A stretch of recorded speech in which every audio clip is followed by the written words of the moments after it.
Welcome to the jungle. We've got fun and games. Ah, great song. It was like one of my workout songs in high school and probably like a walkout song in football. So anyway, happy really Friday as I'm recording this. So you just got done coaching our clean work in our 9 a.m. class, but giving you the rundown for next week's programming in our group CrossFit classes. So we are still continuing on with a little bit of that Olympic lifting focus. You're going to get an opportunity next week to work on the split jerk again. We're going to do that Monday. We're going to do 3 sets of 3 in that split jerk. And with those 3 sets of 3, we're just trying to build from what we worked on 7/25. That was the last time we did our split jerks in a class. We did 5 sets of 3. So I want you to take a look at those numbers and see if you can't do a little bit more weight and get a little bit more comfortable with that movement. Again, technique and skill time for a lot of us. And then those of us that have a little bit more experience in that movement, you can guys kind of push that envelope a little bit. At 3 sets of 3 there. We're going to hit that real quick before we do and kind of prime ourselves, get ready for our conditioning workout. Conditioning workout is going to be 7 rounds of time. I know that seems like a lot, but it's actually 7 reps of each thing. So you're going to do 7 push press, 7 up downs to a target, or 7 pull-ups. On the up downs to the target, we may even give you an option to do a jump over your bar or a jump over your dumbbells. We're going to give you an option to choose the implement for that day. So you can keep your barbell that you did with your split jerks and do push press with your barbell, or you can do a dumbbell push and do dumbbell that way. So, and you'll have some options for doing that stuff there. Again, keeping the theme of making sure that we get our cool downs in. So you'll see some cool downs in next week. You'll see an extended cool down on Thursday. You'll also see a little bit of finisher work in there as well. Some finishers will get an opportunity to do in class. Some other finishers are going to be post class if you want to on your extra credit, if you will. On Tuesday, so on Monday we have our strength is going to be more like an RPE of 6 to 7. Again, trying to work on the skill and just kind of fine tuning the movement. Whereas our workout is going to be more like that 8 range to kind of push the envelope a little bit. We're going to complete that workout in about 12 minutes or less, so it's a shorter workout, if you will. Those rounds sell out pretty quick. On Tuesday we're going to do some clean pulls, much like we did the snatch pulls earlier this week. We're going to do some clean pulls, and we're going to be working at 110% of 1 rep. So on those clean pulls, just be mindful of that.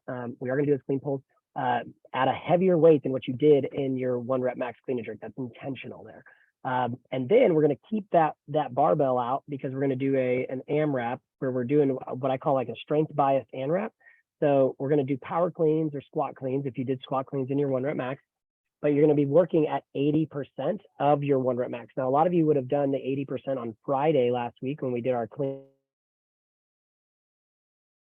strength work. So you've already gotten comfortable with that 80% number. You've felt that before, but you're going to do that within like a conditioning setting. So you're going to do 1 power clean and then either 50 single unders or 35 double unders.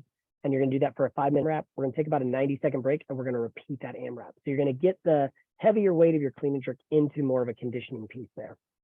So that's what's coming on Tuesday there.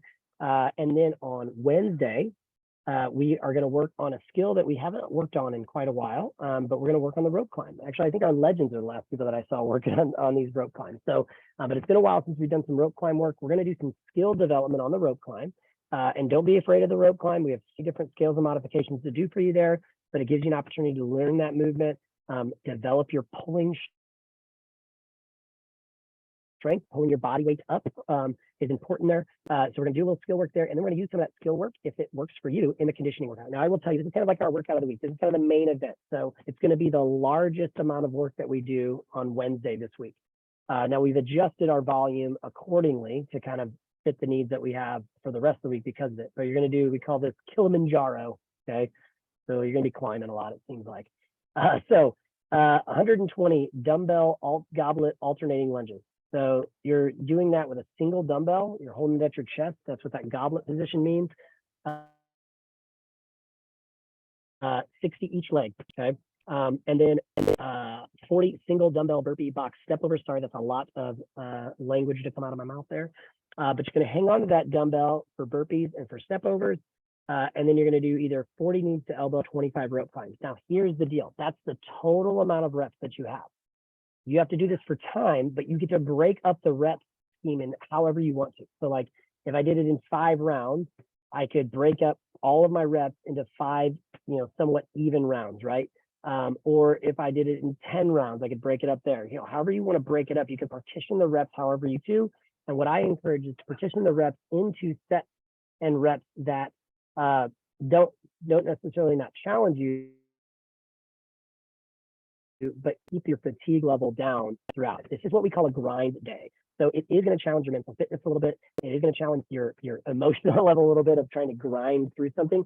The goal here is that you are a little uncomfortable, but you want to be mindful of how we break everything down to make sure that we're continuing to be able to chip away at reps over, trying to do all of my 120 lunges right there. Okay.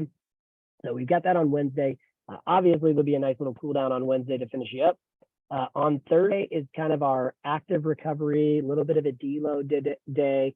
So we're doing a running and some holds and some sit-ups that day. The running and holds and sit-ups, that workout is more like a 5 out of 10 on this. So nothing real crazy there in your level of effort. But we want you to choose a run. This is a 400-meter run, a 1-minute double kettlebell front rack hold. You guys have done that before. You get to choose the weight that you hold. I encourage you to hold a weight to choose a weight that you can hold for the entire minute, and then 30 sit-ups per round. Now, you're going to rest 1 minute between sets, and you're going to repeat that. You'll do that 4 times. The thing on the run is, last week I talked about, don't be afraid to, go longer on your runs if you want to, because it's a 16-minute AMRAP and, you're done when you're done, right? Whereas this one, I'm going to encourage you to choose a run distance that you can continually do for 2 minutes, okay? So if you're running minutes or less, you're in the right run distance. Really, it's probably the sweet spot is like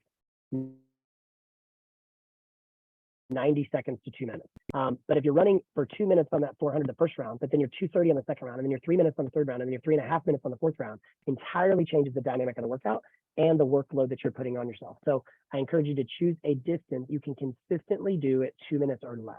That's my encouragement there on the scaling and modifying. It's what I've told your coaches as well. So we've got that, and then we're going to have an extended cool down on Thursday, much like we did last week, where we've got a little bit of yoga popped in there and a little bit of rebound, that corpse pose. I always love that guy. So a little bit of deload there. On Friday, we're going to revisit our snatch work. On our snatch work, we're going to 95%. So on those snatches, though, we've really got to be mindful of the time that we're working. So it's going to be 95. At 95%, you're doing, okay?